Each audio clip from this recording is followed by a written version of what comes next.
Assam Chief Minister Himanta Biswa Sharma has a message for opposition MLAs aspiring to join the BJP ahead of the assembly polls. Responding to a query on possible joinings, Chief Minister Sharma made his stand clear on the issue. Let's listen in.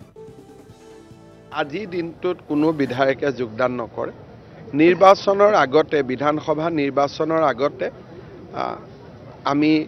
যদি প্ৰয়োজন হয় কোনোবা বিজেপিত যোগদান কৰিলে আমি আদৰণি কৰিম কিন্তু এইকেইটা দিন বহুত বেছি ৰাজনীতি কৰি থাকিব আমি খোজা নাই কাৰণ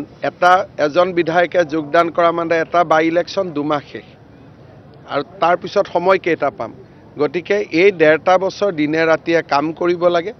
কোনোবাই যদি বিজেপিত যোগদান কৰিম বুলি ভাবিছে মই তেওঁকো অনুৰোধ কৰিম যে জানুৱাৰী ফেব্ৰুৱাৰীলৈকে ৰখি থাকক কাৰণ এইকেইটা দিন আমি আৰু উপনিৰ্বাচন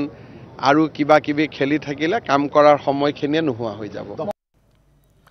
So Chief Minister Sharma said that the BJP would not encourage any MLA to join the party in the next few months as such a move would hamper development work by initiating more by-polls. Let's listen in now to what the Chief Minister had to say on alliances for Panchayat polls. অগপ বা আমাৰ যিখিনি মিত্ৰ দল সেইখিনি লগতো আমাৰ মিত্ৰতা usually নাভাঙে যেনেকৈ আছো কিন্তু পঞ্চায়ত নিৰ্বাচনত মিত্ৰতাটো স্থানীয় পৰ্যায়ত হ'ব ৰাজ্যিক পৰ্যায়ত নহয় সমষ্টি বা জিলা পৰ্যায়ত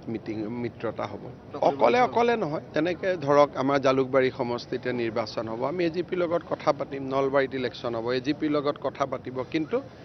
সমষ্টি পৰ্যায়ত ৰাজ্যিক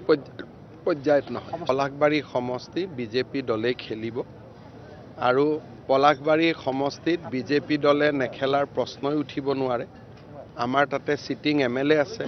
এটা মই যদি গৈ কওঁ কালি বোকাখাট সমষ্টিটো আমাক লাগিব হেতুটো মিত্ৰতাৰ ধৰ্ম নহয় যদি কমলা কলতাই উঠিবই খোজে একান্ত আমাৰ জালুকবাৰীতে আহি উঠক লাগিলে মই এৰি দিছো কথা তেনেকুৱা একো নাই কিন্তু ঘটনাটো হ'ল যে আমাৰ পলাশবাৰী বিজেপিৰ লগত আছে বিজেপিৰ লগত থাকিব বোকাখাটো এজিপিৰ লগত আছে কলিয়াবৰু এজিপিৰ লগত আছে আমিতো হেকিটা নিবিচাৰো বিচাৰিলেতো কাৰো একো আপত্তি কৰিবলগীয়াটো নাথাকে যি দলে যেনেকৈ সংগঠন কৰিব যদি সংগঠনৰ শক্তি বৃদ্ধি পায় তেতিয়া আমিও এৰি দিম কিহৰ কাৰণে মিত্ৰদল জিকিলে হ'ল কিন্তু আমি এটাই চাব লাগিব যে কোন দলৰ সংগঠনৰ শক্তি আছে যি দলৰ সংগঠনৰ শক্তি আছে তেওঁৱে উঠিব